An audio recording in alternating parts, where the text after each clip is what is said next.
우리 다 같이 자리에서 일어나셔서 찬송가 44장 부르시면서 주님의 산상변모주일 안예배 시작하겠습니다.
성자와 성령의 이름으로 우리의 마음과 욕망과 은밀한 것까지도 아시는 전능의 하나님, 성령의 감동으로 우리의 마음을 깨끗하게 하옵소서. 하나님을 온전히 사랑하고 그 거룩하신 이름을 진심으로 찬양하게 하옵소서. 주 예수 그리스도의 이름으로 기도하옵나이다. 우리가 죄 없다고 하면 이는 자신을 속이는 것이요 진리가 우리 안에 있지 않기 때문입니다. 그러나 우리가 죄를 고백하면 신실하시고 의로우신 하나님은 우리의 죄를 용서하시고 모든 불의에서 깨끗하게 해 주십니다. 지난 한 주간 우리의 삶을 돌아보면서 조용히 자신의 죄를 고백하는 시간을 갖겠습니다.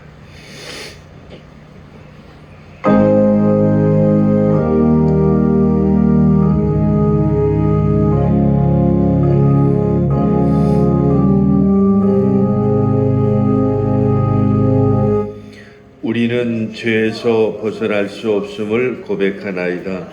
우리의 생각과 말과 행동으로 죄를 지었으며 원하여서는 행치 아니하고 원하지 않는 악을 하나이다. 우리는 마음을 다하여 주를 사랑하지 않았으며 내 이웃을 너와 같이 사랑하지도 않았나이다. 하나님의 아들 주 예수 그리스도를 보시고 우리를 불쌍히 여기소서. 우리를 용서하시고 새롭게 하옵소서. 뜨거워서 기도하며 주의 길을 걸으며 그렇게 노력하시는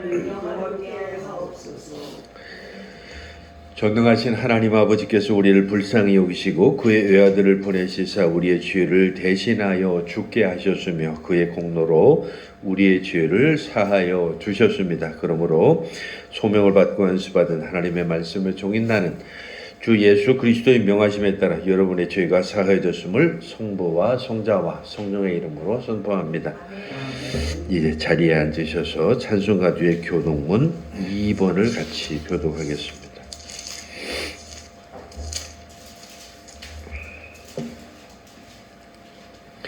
교독문 2번 시편 2편의 말씀입니다. 어찌하여 이방 나라들이 분노하며 민족들이 헛된 일을 꾸미는가? 세상의 군함들이 나서며 간함들이 서로 행하여 여호와와 그의 기름 부음 받은 자를 대적하며 우리가 그들의 맹것을 긁고 그의 결박을 벗어버리자 하느니라. 하늘에 계신 이가 웃으시며 주께서 그들을 비웃으시도다. 그때의 분을 바라며 진노하사 그들을 놀라게 하여 이르시기를 내가 나의 왕을 내 거룩한 산 시온에 세웠다 하시리로다. 내가 여호와의 명령을 전하노라. 여호와께서 내게 이르시되 너는 내 아들이라. 오늘 내가 너를 낳았도다. 내게 구하라. 내가 이방 나라를 내 유업으로 주리니. 내 소유가 땅끝까지 이르리로다. 아멘. 이제 한번 같이 기도하실 때에 우리 나라와 민족을 위해서 기도하시고 또 교회를 위해서 기도하시고 또 우리 많은 어렵고 힘든 이웃들을 위해서도 한번 같이 기도하겠습니다.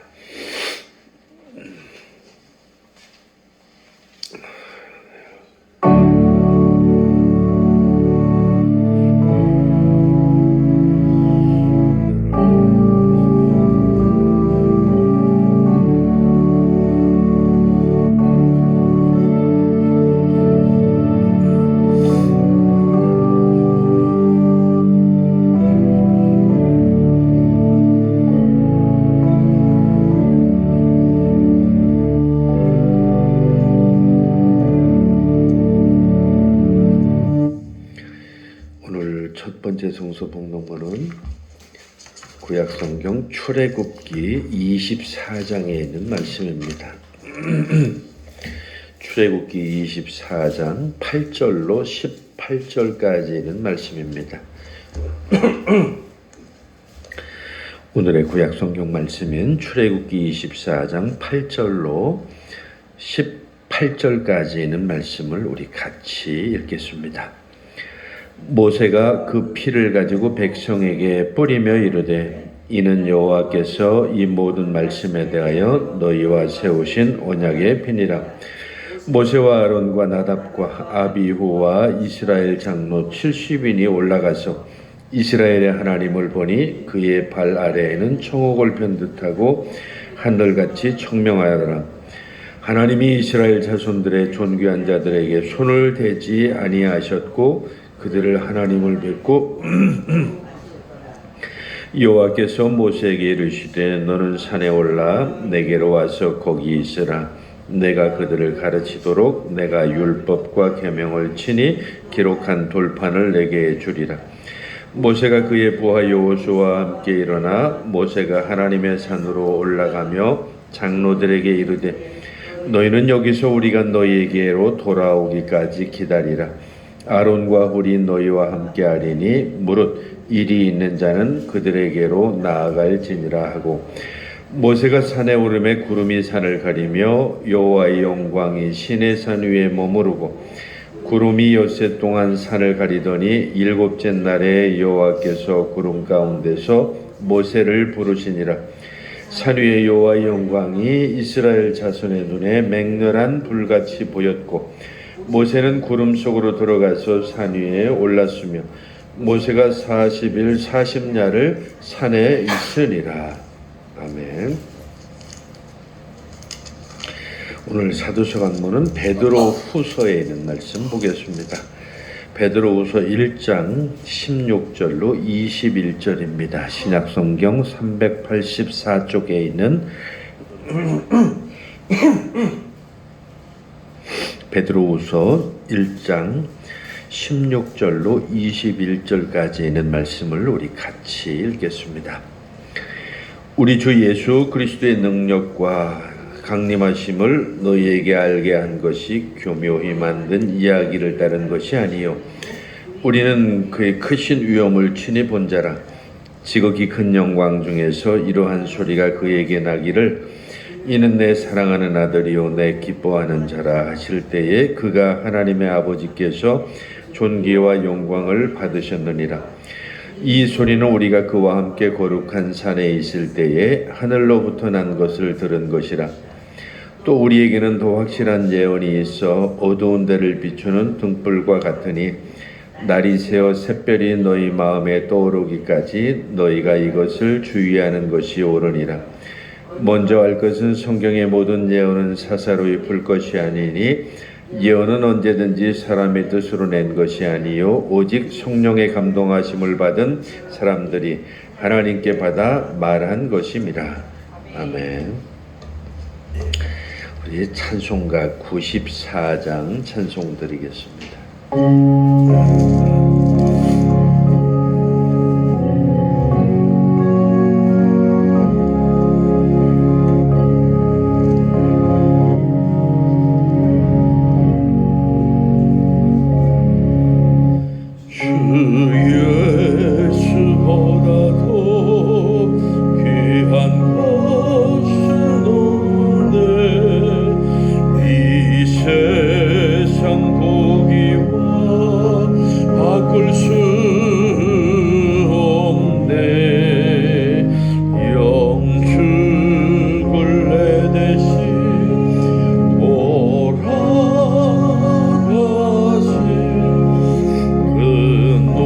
놀라운 사랑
버리고 세상처럼 어렸네. 주 예수보다도 귀한 것은 예수밖에는 없네.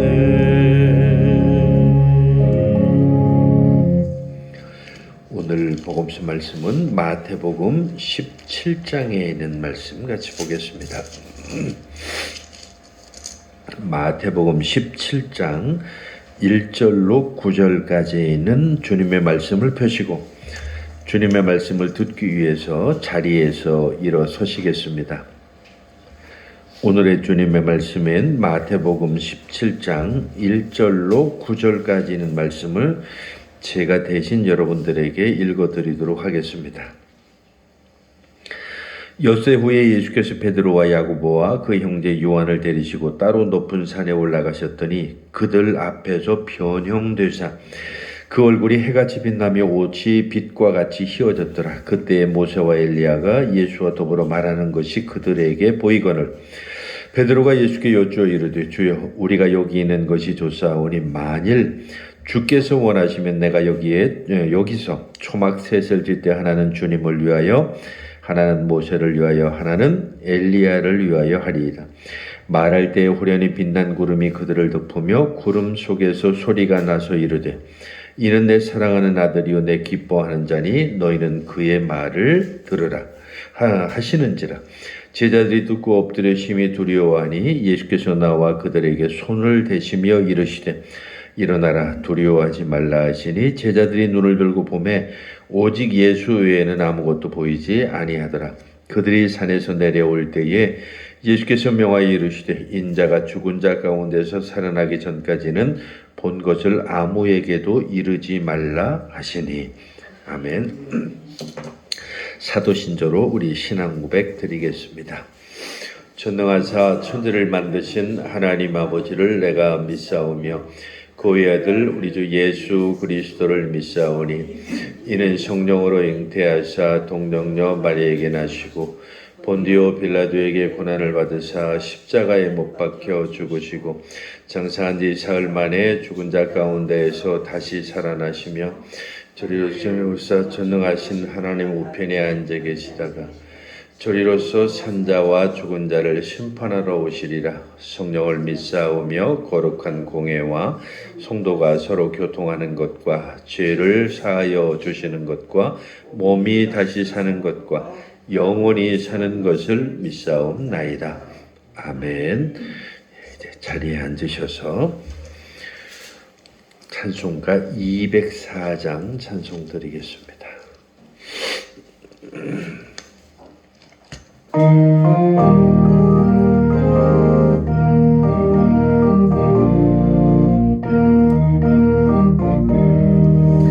주의 말씀 듣고서 준행하는 자는 반석 위에 떠나고 집을 지은 같아.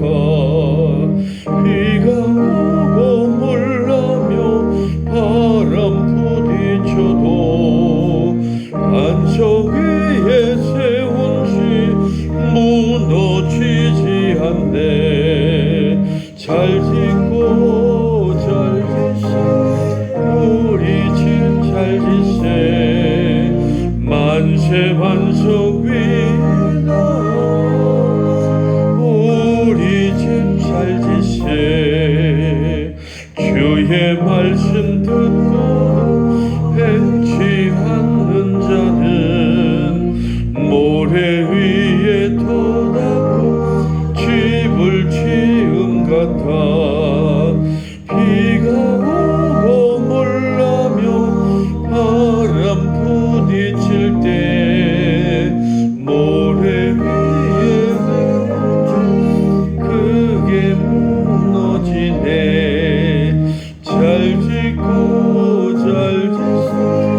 세상 모든 사람은 집을 짓는 자니 반석 위가 아니면 모래 위에 진대 우리 구주 오셔서 지은 상을 줄 때 세운 공로 따라서 영영상 벌 주리 잘 짓고 잘 지세 우리 집 잘 지세 만세 반석 위다 우리 집 잘 지세.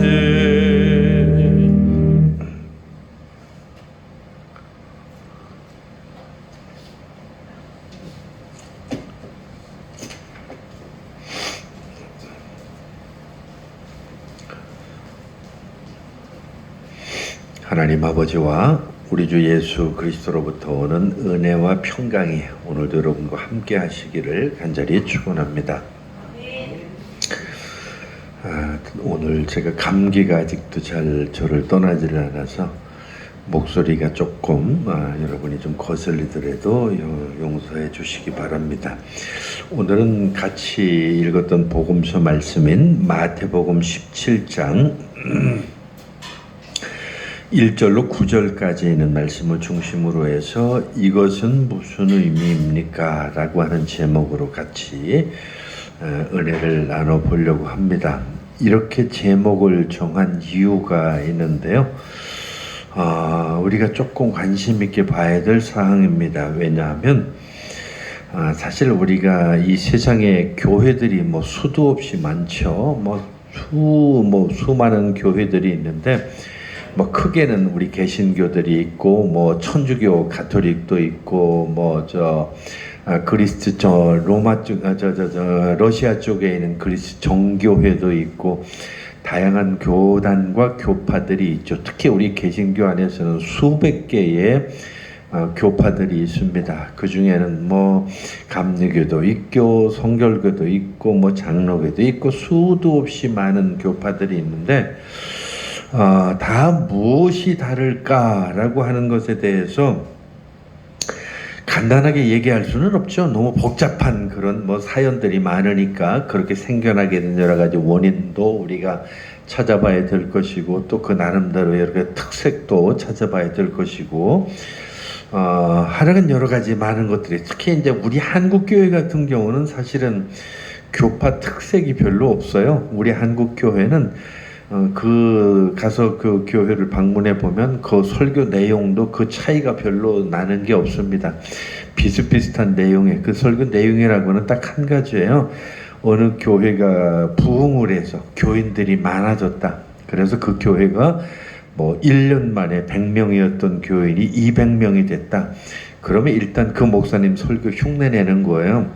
그래서 그 목사님이 또 한 500명이 됐다. 그러면 또 그 목사님 설교 다 분석해가지고 그대로 그 설교하는 게 그게 우리 한국 교회 설교이기 때문에 어느 교회를 가든지 그 설교 내용이 별 다른 게 없어요. 그래서 대체적으로 보면 우리 한국 교회의 설교는 대형 교회, 메가처치라고 하는 거죠. 대형 교회의 목사님들 설교를 그대로 흉내내는 게 대체적인 그 형태입니다. 형식이죠. 다 그래서 그 내용의 그 차이가 별로 없어요. 근데 그 중에서도 우리가 하나 확실하게 차이를 한번 찾아보는 것들이 하나가 있는데 그게 뭐냐면 오늘 제가 제목으로 정한 이것이 무슨 의미입니까? 라고 하는 이 제목이 의미가 있는 거예요.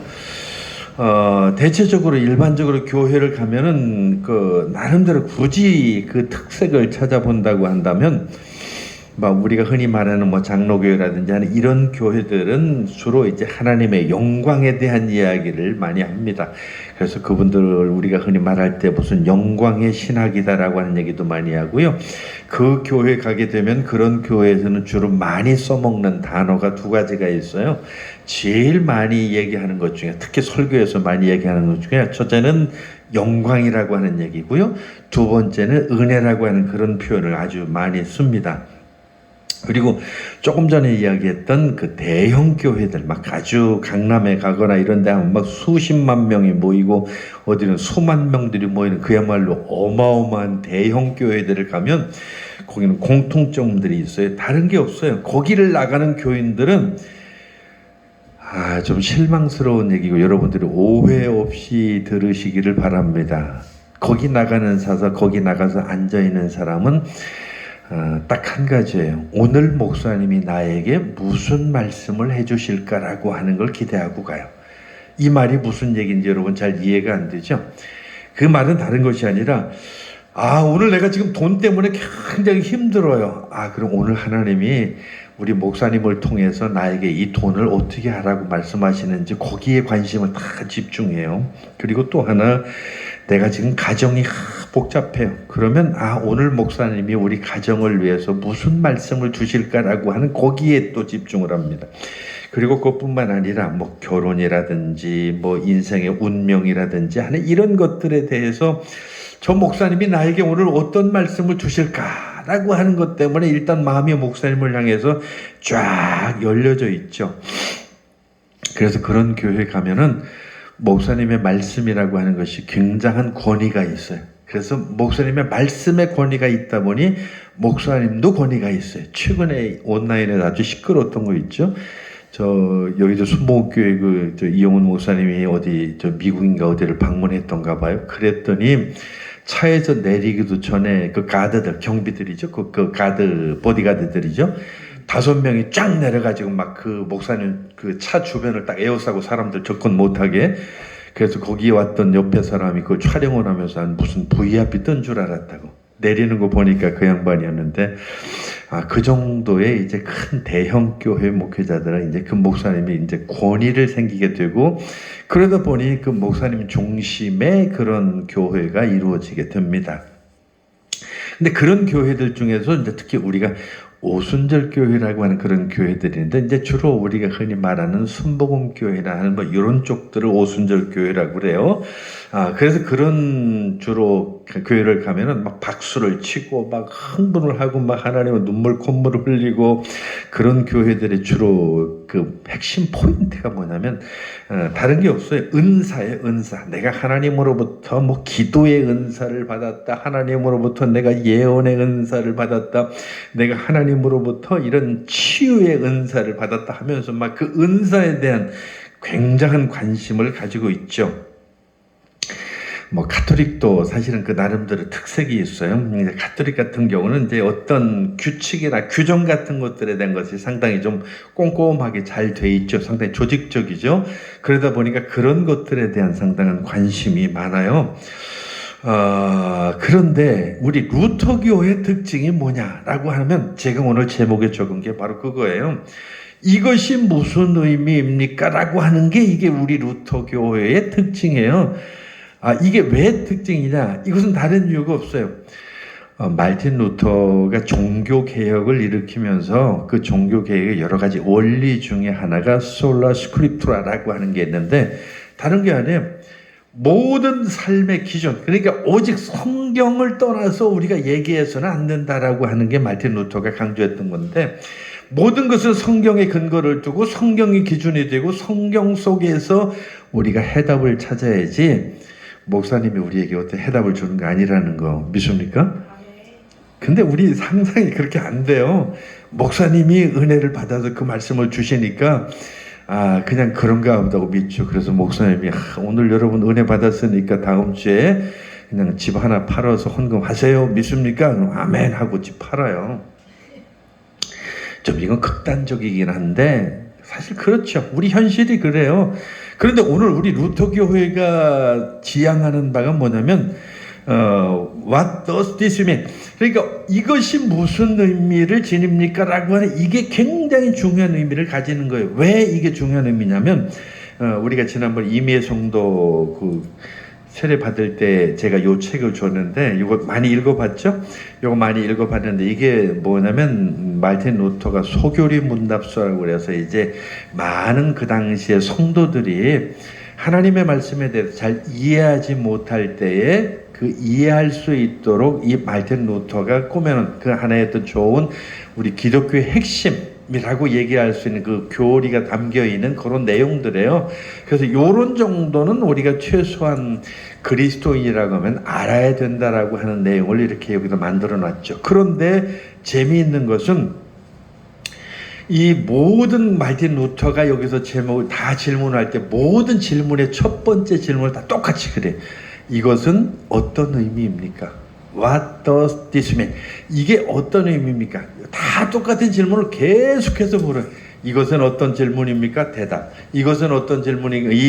이것은 어떤 의미입니까? 이건 대답. 또 전부 다 끝까지 전부 그 내용이에요. 그러니까 이 말은 다른 말로 하면 마틴 루터가 가장 강조했던 것 중에 하나는 성경이 어떤 의미를 지니는가, 솔라 스크립트라. 그러니까 성경을 중심으로 해서 성경으로 돌아가서 성경이 나에게 말하는 그 대답을 찾아야지.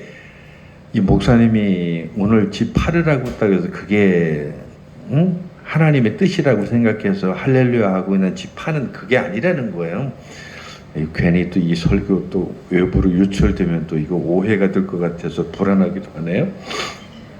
어쨌든 그 의미를 여러분이 이해하시겠죠? 다른 거 아니에요. 마틴 루터가 그렇게 성경으로 돌아가야 되겠다. 성경은 우리 삶의 기준이고 예수님이 바로 이 성경 안에 있고 예수님의 말씀이야말로 이 성경으로부터 나오는 거기 때문에 우리가 이 성경을 떠나서 이야기한다라고는 아무 의미 없는 거예요. 그래서 마틴 루터는 끊임없이 이 소그리 문답서 안에 이것이 어떤 의미입니까? What does this mean? 계속해서 그걸 계속 물은 거예요. 그리고 거기에 대한 대답 놓고 이것이 어떤 의미입니까? 또 대답해 놓고 전부 그 내용을 계속해 놓은 거예요. 그래서 마틴 루터의 가장 주안점 중에 하나는 이게 바로 어떤 의미로 성경에서 이야기하고 예수님이 그 안에서 어떤 것을 우리에게 말씀하시고자 하는 것입니까? 라고 하는 그 이야기거든요. 그래서 오늘 우리는 이 의미를 중요하게 여겨야 되고 또 그 의미가 가지는 중요성을 우리가 인식해야 된다라고 하는 것인데, 저는 오늘 우리가 같이 읽은 본문에 보면 마태복음 17장의 말씀이 바로 이제 예수님의 산상변모 주일날 우리가 늘 읽는 예수님의 산에 가셔서 아주 그냥 화는, 아까 오늘 우리가 예배 전에 아우라 얘기를 자꾸 했는데 그야말로 예수님에게서 아우라가 팍 나타나니까 이제 거기서 이제 세 명이 데리고 간 그 제자들이 그 장면을 보고서 이제 벌어지는 여러 가지 일들이 바로 오늘 우리가 같이 읽은 성경에 나와 있는 내용들이죠. 자, 그래서 이제 이 내용을 오늘 바로 이 무슨 의미라고 하는 이 마틴 루터의 소규리 문답서에 입각해서 우리가 한번 물어보자는 얘기죠. 첫째, 오늘 성경에 보면 세 명이 나오죠. 누구누구죠? 베드로하고 야고보하고 요한이라고 하는 세 명의 제자를 데리고 예수님이 산으로 올라갑니다. 근데 여기서 우리가 좀 물어야 될 질문이 하나가 있어요. 왜 하필이면 세 명이에요? 그 중에서도 이 예수님의 제자가 12명이라고 우리가 이제 본이 얘기하는데 그 예수님의 제자 12명 중에 왜 하필이면 베드로하고 야고보하고 요한이, 다른 제자들은 왜 안 해요? 그러니까 근데 솔직히 말해서 성경에 그 대답은 없어요. 성경에서 왜 하필이면 12명의 다른 제자들이 있는데 베드로하고 야고보하고 그 형제 요한을 3명 데리고 갔는지 그 이유에 대해서는 얘기가 없으니까 우리는 사실 알 수가 없죠. 그거는. 그러나 한 가지 확실한 건 있어요. 왜 3명인가라고 하는 3명에 대한 확실한 이유가 있는데 그 3명의 이 3명에 대한 이유가 있는데 그럴 만한 이유가 있어요. 구약 성경을 우리가 좀 이해할 필요가 있는데 우리가 구약 성경을 보면 그런 내용이 있죠. 하나님의 명령에 따라서 어떤 증인을 세울 때는 한 명 가지고는 증인이 안 된다는 구약 성경에 어떤 그 근거가 있어요. 그러니까 최소한 구약에서 우리에게 말하는 증인을 세울 때는 2-3명이 있어야 된다라고 하는 그 구약의 근거가 있거든요. 그러니까 적어도 오늘 이 본문으로 볼 때에 하나님께서 이스라엘 백성들의 재판에 대해서 규정을 정해냈는데 그게 이제 신명기 19장 15절이에요. 한 명의 증인으로서는 어떤 범죄나 위법행위로 기소된 사람을 유죄로 판결할 수가 없고 2-3명의 증인이 있어야만 사건이 확정될 수 있다라고 그렇게 말씀을 해요. 그러니까 3명의 증인이 독립적으로 일치하는 증언을 한다. 그러면 이건 믿을 만한 거예요. 그러니까 세 명의 증인이 같은 이야기를 하고 서로 그 의견이 다르지 않다면 서로 이건 믿어도 돼라고 하는 증인이 채택되는 거예요. 그 증거가 채택된다는 거죠. 그래서 율법에 따라서 바로 이 세 명의 증인이 필요했다라고 하는 사실이죠. 그래서 예수님은 교회 징계를 올바르게 시행하고 그리고 교회 지도자를 고발하기 위해서는 두세 명의 증인이 필요하다고 디모데전서 5장 19절에도 그런 말씀이 있어요. 그래서 예수님 왜 이 베드로, 야고보, 요한이라고 하는 이 인물을 택했는지는 우리가 알 수 없지만 적어도 이 사건, 즉 예수님께서 변화되고 그야말로 아우라가 나타나고 변화된 그 환상적인 모습을 보이기 위해서 세 명을 택했던 이유는 적어도 확실한 이유가 있는데 그것은 다른 게 아니라 그 일이 꾸며난 이야기가 아니라 충분히 믿을 만한 얘기고 근거 있는 얘기고 그리고 실제로 그 사건이 일어났다라고 하는 것을 우리에게 보여주는 확실한 증거라는 얘기죠. 두 번째 있습니다. 예수님의 변모, 예수님의 그 변화가 일어났다고 거기 있는데 2절에 보면 그들 앞에서 예수님이 이제 변형되었다 그랬는데 여기서 이제 변모되었다라고 우리가 이제 말하는데 해같이 빛나고 옷이 빛과 같이 휘어졌다라고 이제 이런 표현으로 우리가 지금 거기 성경에 보면 대략 그 상상이 드는데 이 변모라고 하는 말은 다른 거 아니에요. 그 원래 그 헬라 말을 원어적으로 보면 애벌레가 나비로 이렇게 변했다든지 올챙이가 개구리로 변했다는 그런 변화를 얘기하는 거예요. 그러니까 애벌레가 나비로 변했다. 그리고 올챙이가 개구리로 변했다는 것은 과거에 온전하지 못했던 모습이 온전한 모습으로 변했다는 얘기예요. 애벌레 자체는 나비라고 우리가 볼 수 없는 상황이었지만 그 상황에서 나비가 되었다라고 하는 것은 이제 완전체가 되었다. 다시 말하면 올챙이 때는 이걸 개구리라고 말할 수는 없잖아요. 근데 그 올챙이가 개구리가 되고 앞다리가 쑥 뒷다리가 쑥쑥 나옴으로 인해서 온전체, 완전체가 되었다라고 하는 그런 얘기죠. 이 말은 다른 말로 하면 예수님의 모습이 지난 33년 동안은 지극히 인간적인 모습이었어요. 그러니까 그 말은 다른 말로 하면 애벌레와 같은 모습이었고요. 올챙이와 같은 그런 모습이었을 수도 있죠. 그러니까 그 당시 33년 동안에는 인간의 특유의 어떤 인간적인 모습들을 그대로 우리한테 보여준 거예요. 가난한 모습, 겸손한 모습, 그리고 인간으로서 참 슬퍼하고 고통스러워하는 그런 모습들. 바로 그런 건데 제자들에게 드디어 이제 내 본체가 이거야. 내가 본질이 바로 이 모습이야 라고 하는 것을 이제 짠 하고 보여주는 거예요.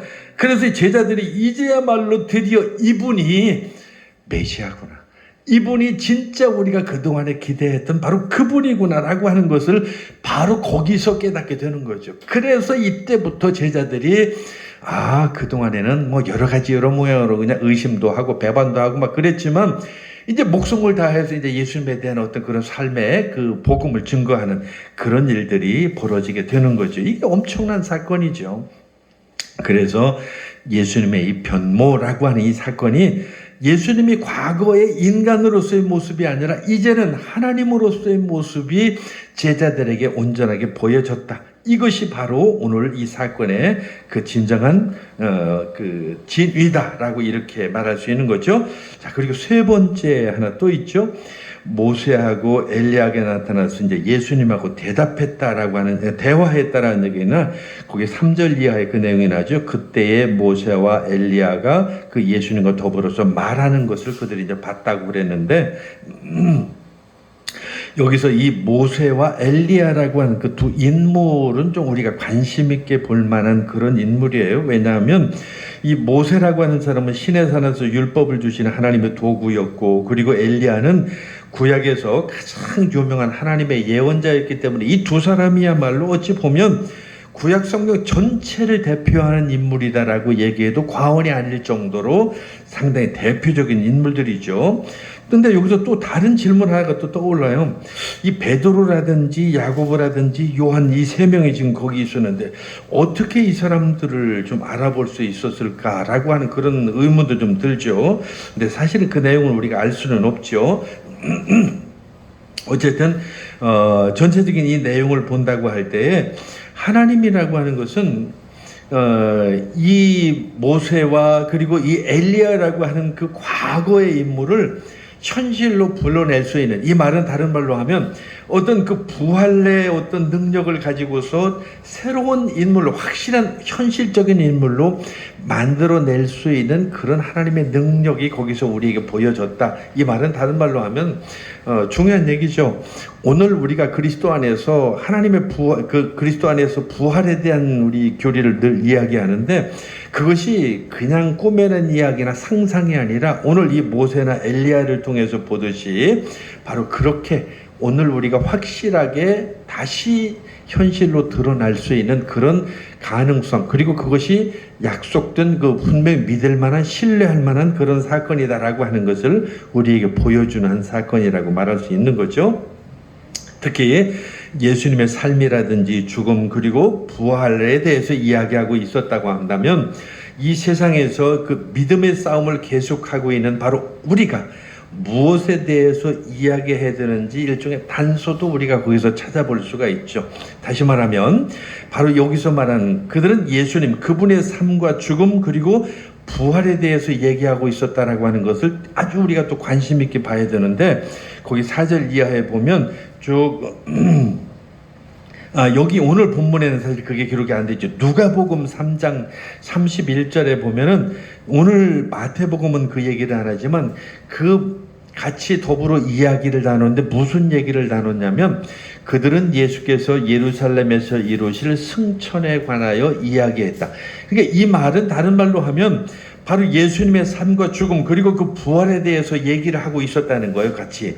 그래서 이 사람들은 그 복음에 대해서 이야기를 하고 있었고, 정말 중요한 것은 오늘 우리 그리스도인으로서 우리가 이 세상에서 살아가면서 해야 될 그 이야기가 무엇인가라고 이야기하는 것을 우리에게 가르쳐주는 그런 거죠. 그러니까 이 말은 다른 말로 하면, 오늘 저나 여러분이, 그리고 교회에서 이 목사가 여러분에게 얘기해 줄 수 있는 것은 제 개인적인 사생활을 얘기해서도 안 되는 것이고, 그리고 여러분들이 어떻게 하면 갑자기 로또 복권 1등을 당첨할 수 있는가를 얘기할 수 있는 것도 아니에요. 여러분이 그냥 기도 열심히 하면은 갑자기 어느 날 하나님께서 막 돈보따리 여러분에게 막 챙겨주시고, 그리고 도깨비 방망이처럼 뚝딱 하고 막 어느 날 갑자기 막 그냥 죽을 병에 걸렸다가 그냥 먹죠 일어나고 하는 이런 식의 이야기가 아니에요.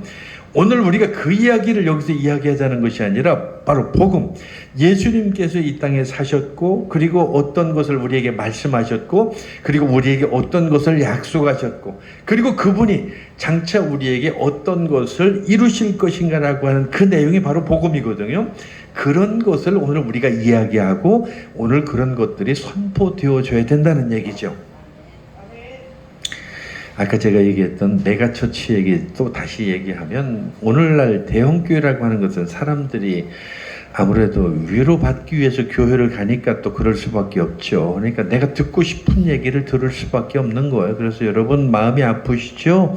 네, 많이 열심히 기도하세요. 그 목사님으로서 할 수 있는 충분한 얘기죠. 그러나 진짜 중요한 것은 이 목사의 이야기가 아니라 예수님께서 뭐라고 말씀하셨는가? 예수님께서 그런 때는 이렇게 하라고 말씀하셨고, 이런 때 이렇게 하시면 예수님께서 바로 이런 사건을 우리에게 보여주셨습니다라고 이렇게 얘기하면서 성경에 근거한 그러한 말씀들이 전달되어져야 된다는 얘기죠. 이 말은 다른 말로 하면 What does this mean? 이것이 무엇을 의미하는가라고 하는 예수 그리스도의 그 말씀이 전달되어져야 된다는 얘기입니다.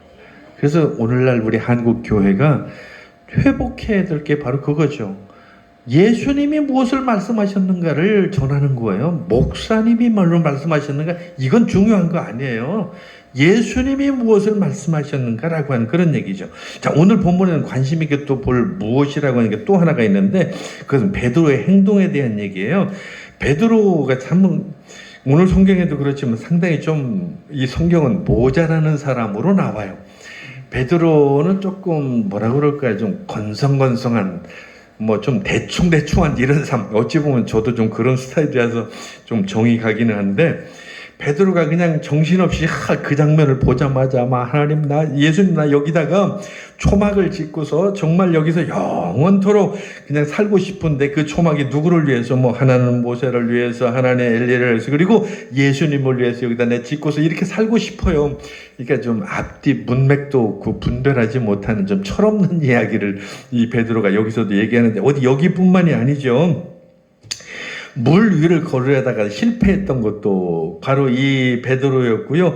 겟세마네 동산에서 충동적으로 칼을 뽑아가지고 그 말고의 귀까지도 잘랐던 게 베드로고 그것뿐만입니까?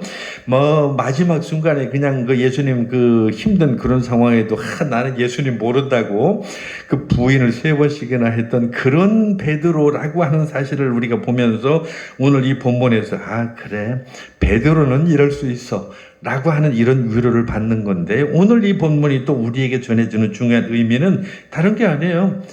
오늘 우리 인간이라고 하는 것은 바로 이 베드로처럼 이렇게 완벽할 수 없는 거죠. 실수도 하고 또 헛소리도 하고 그냥 가다 넘어지기도 하고 하는 이런 여러 가지 어떤 우리 인간으로서의 그런 위로를 받게 되는 그런 모습을 이 베드로를 통해서 우리가 알게 된다라고 하는 얘기입니다. 자, 그리고 또 오늘 그 본문에 보면 거기 5절에 재미있는 표현이 나오죠. 말할 때에 호련히 빛난 구름이 그들을 덮으며 구름 속에서 소리가 났어요.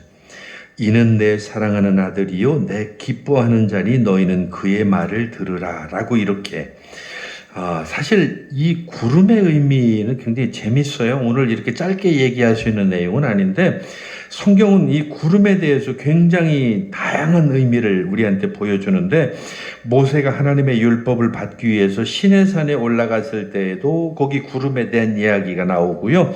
이스라엘 역사 전반에 걸쳐서 하나님은 그 종종 구름의 형태로 우리한테 보여주는 그런 여러 가지 그 사건들이 많이 나타납니다. 특히 이스라엘 백성들이 방황할 때 그리고 광야에서 굉장히 고생할 때 낮에는 구름 기둥이라고 그랬고 밤에는 불 기둥이라고 해서 그 구름에 대한 이야기가 거기도 나오고요. 그리고 열왕기상 8장 11절에도 보면 성전에서는 영광의 구름이 나타났다라고 하는 그런 표현도 나오거든요. 그래서 구름이라고 하는 이런 표현이 나오면 참되신 선능하신 그 하나님의 임재를 이야기하는 그런 의미로도 이 성경이 아주 우리한테 자주 표현이 됩니다. 그래서 여러분도 앞으로 구름 한번 잘 관심 있게 보세요. 구름을 통해서 여러분이 성령의 은혜를 또 받을 수도 있으니까. 그리고 또 하나 음성. 구름이 있고 또 음성이 있었는데 이는 내 사랑하는 아들이요 하면서 쭉 말씀하시는데 이것은 다른 것이 아니에요. 하나님께서 예수님 인정하는 거죠. 그래서 하나님께서는 세상에 예수님의 자신의 바로 아들이시고 이 세상에서 33년 동안 완벽하게 사셨을 뿐만 아니라 세상의 죄를 짊어지고 십자가에 못 박혀 자신의 귀하고 죄 없는 피로 대속하실 수 있는 유일하신 분이라고 하는 사실을 지금 하나님께서 우리에게 알려주시는 거예요. 그런데 사실 오늘 이 말씀에 우리가 귀를 기울여야 되는 건 당연한 얘기죠. 그런데 현실은 그게 잘 안 돼요. 세상이 왜곡하고 타락시킨 어떤 현대의 그 도덕적 정의, 그 타락된 정의, 잘못된 정의에 오늘날 우리는 귀가 더 솔깃하고요. 하나님 앞에서 오늘 어떤 우리 감정에 오는 어떤 감정에 휩쓸려서 그런 경우들이 또 많고요. 또 어떤 우리 하나님의 말씀이라고 하는 그런 차원에서 흔히 세상에 많이 떠돌아다니는 그 설교들이 많은데 그런 대중 심리학이나 어떤 우리 자신의 생각을 가지고 하나님의 진리라고 선포하는 수많은 이단들의 그런 소리에 우리는 귀가 자꾸 솔깃솔깃해진다고요. 그래서 그런 소리가 들으면 그래 그쪽은 나한테 맞는 소리네. 여러분 혹시 점쟁이 무당이라고 그러죠. 무당들 가보면 내 삶에 대해서 몇 가지만 맞춰도 막 그때부터 귀가 막 커지기 시작해요. 당신 고생 많이 했네. 그럼 그때부터 막 철렁해요. 나 진짜 고생했는데. 당신 보니까 아들이 속을 썩이네. 그럼 그때 아들의 문제가 또 생각이 나니까 막 철렁하고 그 다음부터는 무슨 말을 해도 다 믿는 거예요. 그게 현대인들의 어떤 삶이고 사람의 귀라는 거죠. 그런데 오늘 우리에게 중요한 것은 바로 여기 음성입니다. 여러분 세상의 어떤 음성에도 귀를 기울이지 마시고 예수님의 말씀에만 귀를 기울이시는 저와 여러분 되시기를 간절히 축원합니다. 근데 오늘 본문에 보면 좀 의문인 게 하나가 있어요. 거기 9절 말씀에 보면 예수님이 제자들한테 부탁을 해요. 그들이 산에서 내려올 때 예수께서 명하여 이르시되 인자가 죽은 자 가운데서 살아나기 전까지는 본 것을 아무한테도 말하지 말라고. 야, 왜 굳이 이렇게 말씀하셨을까? 왜 굳이 아무한테도 말하지 말라고 그러셨을까? 그런 의미에서 우리가 이 의미를 조금 이해하면 좋은데, 사실 이 말씀이 여기에 배치된 의미도 좀 중요해요. 사순절 직전에 이제 다음 주부터 우리가 사순절이 들어가는데, 예수님께서 예루살렘을 향해서 얼굴을 돌리시고 우리를 위해서 이제 그 사망의 그 그림자가 음침한 그 고기를 향해서 지금 가시는 바로 그런 시점인데, 사실은 많은 사람들은 예수님을 그렇게 생각 안 했잖아요. 저분이 오면 막 우리나라 유대인의 왕이 돼가지고 우리가 그동안에 당한 소름 다 갚아주고, 그동안에 예수님께서 막 우리 그 로마의 압제로부터 힘들었던 것 막 그냥 이는 그냥 기적을 일으켜가지고 한 방에 싹 그냥 다 몰아가지고 바닷속에 전부 다 집어넣어서 죽게 하고, 저 우리를 괴롭혔던 저놈들은 그냥 단칼에 그냥 물러가라 한마디 장풍을 쏘면 막 그냥 한꺼번에 싹 쓰러지고, 이런 걸 기대했다고요, 예수님을 통해서. 왜냐면 예수님이 3년 동안 놀라운 기적들을 행하셨으니까. 그런데 사실 예수님은 그런 목적을 위해서 이 땅에 오신 게 아니거든요. 예수님은 전혀 거기하고 상관없어요. 그것은 예수님이 바로 오늘 우리의 죄를 대신해서, 그리고 오늘 우리를 죄로 말미암아 죽을 우리를 살리기 위해서 이 땅에 오셨다라고 하는 사실이에요. 근데 그거를 그들이 이해 못하는데, 그들에게 그 이야기를 하는 그 순간 오히려 예수님은 더 곤란해지죠. 그리고 그들이 얼마나 실망하겠어요. 오늘 성경을 보면서 우리는 확실하게 알 수 있는 게 있습니다. 오늘 그 예수님이 그런 목적으로 우리에게 오셨고 그렇게 십자가에 달려 돌아가셨기 때문에 저와 여러분의 죄는 용서를 받았습니다. 그리고 오늘 저와 여러분은 구원받았습니다. 오늘 베드로와 야고보, 요한, 그리고 모세, 엘리야, 그리고 예수님과 함께 천국의 영광 속에서 저와 여러분은 영원을 보내게 될 줄로 믿습니다. 이 영광스러운 이 복음의 위로는 우리가 하나님의 말씀을 탐구하여 이 루터교 특유의 질문, 특히 오늘 우리에게 이 전해주는 말틴 루터의 소교류 문답서에서 나오는 What does this mean? 이게 무엇을 의미하는 것입니까? 라고 하는 그 답을 찾을 때 거기서 가능한 거예요. 그냥 사람의 목소리에 귀를 기울일 때는 잠깐은 솔깃할지 몰라도 거기엔 답이 없습니다. 오늘 우리가 성경 어디를 펼치든지 우리는 그 속에 예수님이 있다고 하는 사실을 알고요. 그리고 그 우리가 펼친 그 성경 속에서 하나님은 우리에게 답을 주시고자 늘 준비하고 있습니다. What does this mean? 하나님이 이 말씀을 우리에게 주셨을 때는 이 말씀이 우리에게 무엇을 의미하는지 예수님의 말씀에 귀를 기울이는 저와 여러분 되시기를 간절히 축원합니다. 기도하겠습니다. 사랑의 하나님 아버지, 오늘 우리는 세상의 많은 사람들, 특히 나를 편하게 하는 말에 귀를 기울이게 됩니다. 그것이 예수님의 말씀이 아니래도, 그것이 정말 예수님의 말씀과 상관없다 할지라도 우리는 거기에 더 관심을 가지게 되지만, 오늘 말틴 루터가 우리를 통해서 많이 보여주셨던 이것이 무엇을 의미하는가, 이것이 예수님의 어떤 것을 우리에게 말씀하시려고 하는가라고 하는 본질적인 물음을 우리가 잘 깨닫고 거기서 답을 얻는 우리가 되게 하여 주시옵소서. 예수님의 이름으로 기도하옵나이다. 아멘.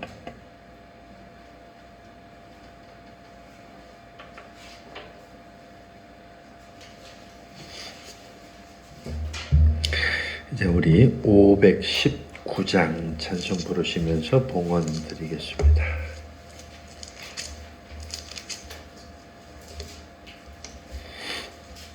아, 519장이 조금 우리가 낯설은 거네요. 520장 그 옆에 있는 520장 찬송 드리겠습니다.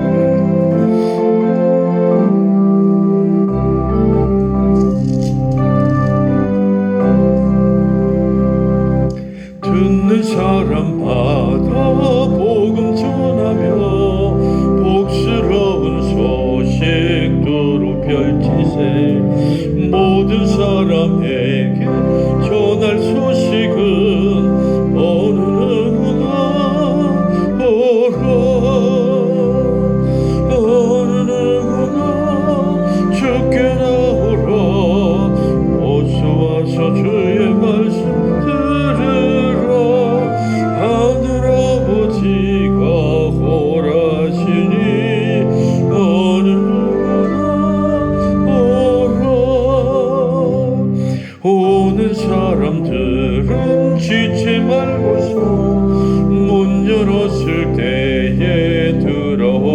주시오.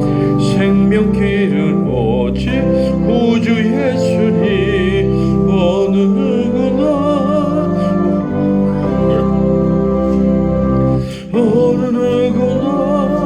주께 나오라. 어서 와서 주의 말씀 들으라. 하늘 아버지가 오라 하시니 어느 누구나 오라. 언약하신 대로 이룰 것이니 누구든지 언약 받을 수 있네. 받은 사람에게 생명이로다. 어느 누구나 오라. 어느 누구나 주께 나오라. 어서 와서 주의 말씀 들으라. 하늘 아버지가 오라 하시니 어느 누구나 오라. 기도하겠습니다. 사랑이 많으신 하나님 아버지, 오늘 우리에게 주시는 참된 하나님의 말씀이 무엇인지 우리가 잘 분별할 수 있게 하시고, 세상에 우리에게 들려오는 달콤한 말에 귀를 기울이지 않게 하시옵소서. 오늘도 하나님 앞에 드리진 물질이 있습니다. 하나님 기뻐 받으시고 그 물질이 드린 손길 위에 하나님의 은혜가 더 풍성케 하시며, 드린 그 물질이 닿는 곳마다 복음의 놀라운 열매가 맺혀지게 하여 주시옵소서. 드리지 못한 손길 위에 물질을 더하시고 큰 믿음을 허락하여 주셔서 하나님을 위해서 열심히 일할 수 있도록 주께서 채우시고 풍성케 하여 주시옵소서. 오늘도 감사드리며 예수님의 이름으로 기도하옵나이다. 아멘. 주보 뒤에 광고 몇 가지 드리겠습니다. 다른 것보다 이번 주에 설 명절이 있습니다. 제가 거기 설날 가정 예배서를 하나씩 그렇게 끼워 드렸는데, 가능하시면 가정에 같이 모여서 설날, 우리 예수 믿는 사람들은 제사를 지내지 않지만 오히려 이런 시간이 더 우리 조상을 생각하고 가족도 우애를 돋우는 그런 귀한 시간이니까 잘 활용하시기를 바라겠습니다. 그리고 오늘 우리 이미애 성도가 김밥 확실하게 준비를 하셔서 오늘 점심은, 근데 김밥으로 하는데 김밥뿐만 아니라 국물도 준비했다고요? 네. 그래서 국물까지, 사전에 얘기도 없어서 깜짝 놀랐어요. 아주 이렇게 이벤트도 좋지만 그래도 미리 얘기를 했더라면 그래도 거기다만 뭐라도 하나 더 준비할 걸. 하여튼 고맙습니다. 그리고 더불어 그 과정에서 우리 밖에 우리 벤치들 페인트 칠까지 잘 해주셔서 오늘은 하나님께서 얼마나 우리한테 복 주셨는지 고맙고 감사합니다. 하나님이 그 가정을 더 채우시고 그 가정을 통해서 은혜 주시고 복 주시기를 축원합니다.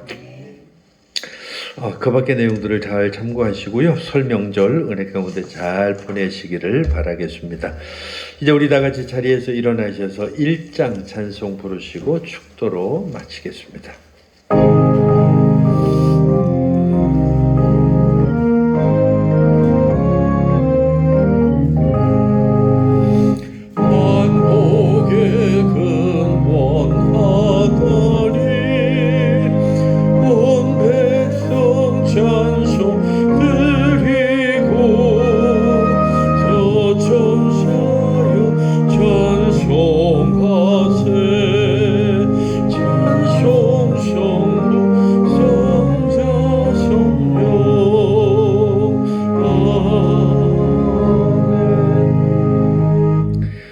이제는 우리 주 예수 그리스도의 크신 은혜와 하나님 아버지의 극진하신 사랑과 성령의 감동 감화 교제의 교통하심이 이것이 무엇이고 무슨 의미인가를 묻는, 정말 예수님의 말씀인가를 찾는 귀한 믿음 안에 거하기를 원하는 사랑하는 모든 성도들 머리 위에 이제부터 영원까지 함께 하시기를 간절히 축원하옵나이다. 아멘.